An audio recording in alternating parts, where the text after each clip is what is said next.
I can give an example, for instance, how it is related to success. So the workshop we do, and I've studied with the founder of that work, Bert Hellinger.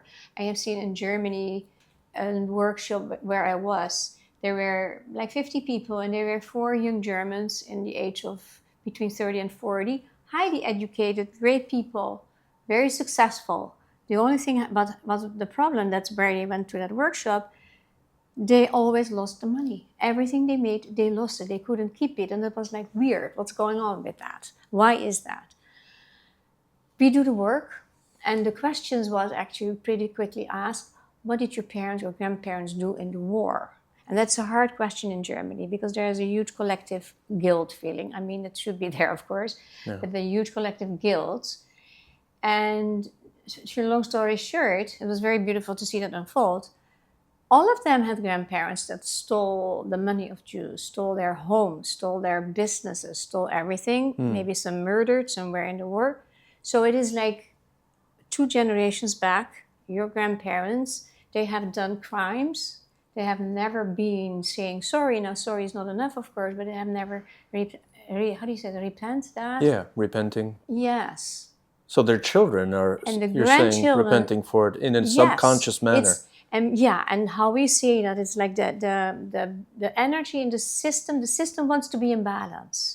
There is like, it's out of peace. There's something that needs to be resolved. Like me saying sorry to you stepping onto your foot.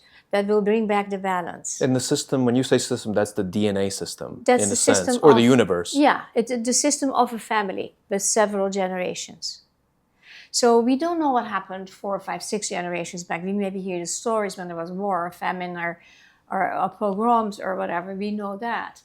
But about relationships, you have the stories that you hear. But this particular story, what happened there in Germany, that was very clear that things are not resolved, and the younger generation, or some of them, or one of them, pays a price. And it can that can result in unhappy relationships, in not being successful, or you name it. So many ways to look at. I guess when some people are thinking about, like, no matter how hard I try, I have all these, whatever, I have a great degree, I have all these fancy friends, I live in a great country, in a great city, richest country in the world, and I have all these things going for me, but these certain 2 to 3 areas are just not going right. I mean, obviously, life is complicated, but what I'm hearing you say is, there are subconscious factors where it's kind of like, maybe your DNA is really ruling you. Totally.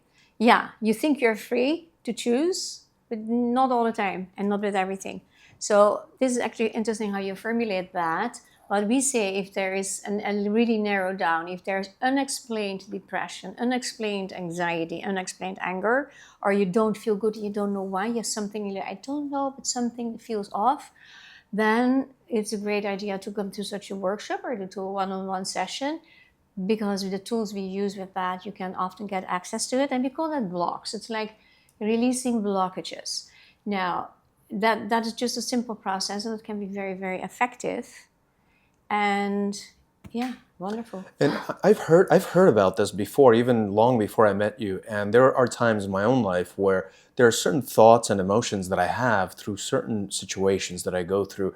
And I try to think about it up and down, left and right. And I said, nothing makes sense logically why I'm feeling this way. And then I go, maybe it has something to do with my genetics. Maybe it has something to do with, memory in my DNA, something that my father or mother or grandfather went through, where that memory or that innate sort of inclination to something is resting and saved inside me. So it's true.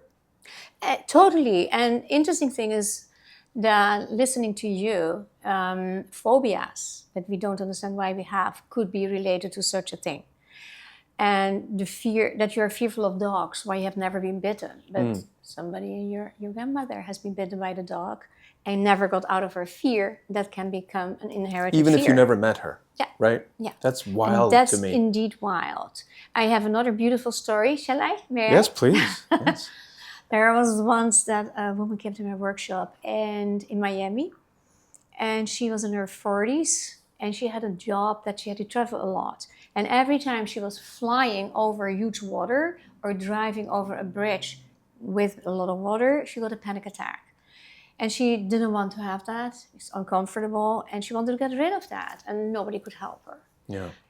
Now, what we discovered, and that was something she knew, because we do not always know everything about our family, right?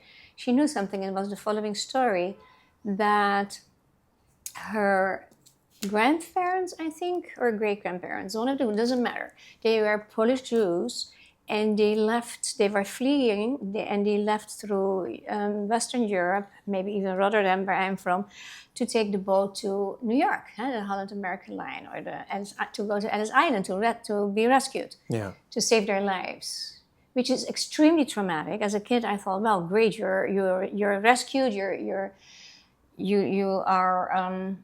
you could flee. That's fantastic. But what we forget then is that it's very painful. You leave loved ones behind. Maybe your parents wouldn't come, or some family members. Everything that is yours, you lost it. So it includes a lot of trauma And also. baggage. Yes, it is that trauma of that, to be forced to flee in order to save your life is a deep trauma. Now, there was that family, and the money, the Polish money, didn't have any value probably in the world. So what did they do? They took their table silver, and they took everything that's a bit of value in metal. Metal stays valuable in every world, every country. Yep. And they sewed it in their coats. So you have this big, not so elegant as today, but the big coats, they sewed in the silverware.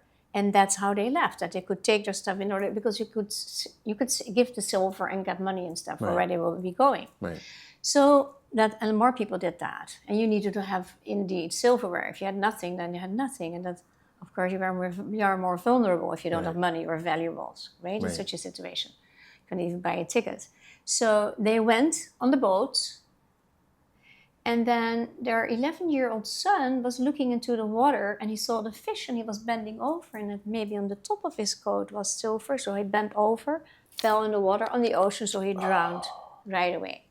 An additional trauma. Probably not much time to grieve about it, or pushed away, because grieving is hard. And if you have so much to grieve, that was just a big pain that has not probably been addressed well, certainly not in therapy at that time, right? Then they have a granddaughter that is afraid when she gets a panic attack when she sees big water.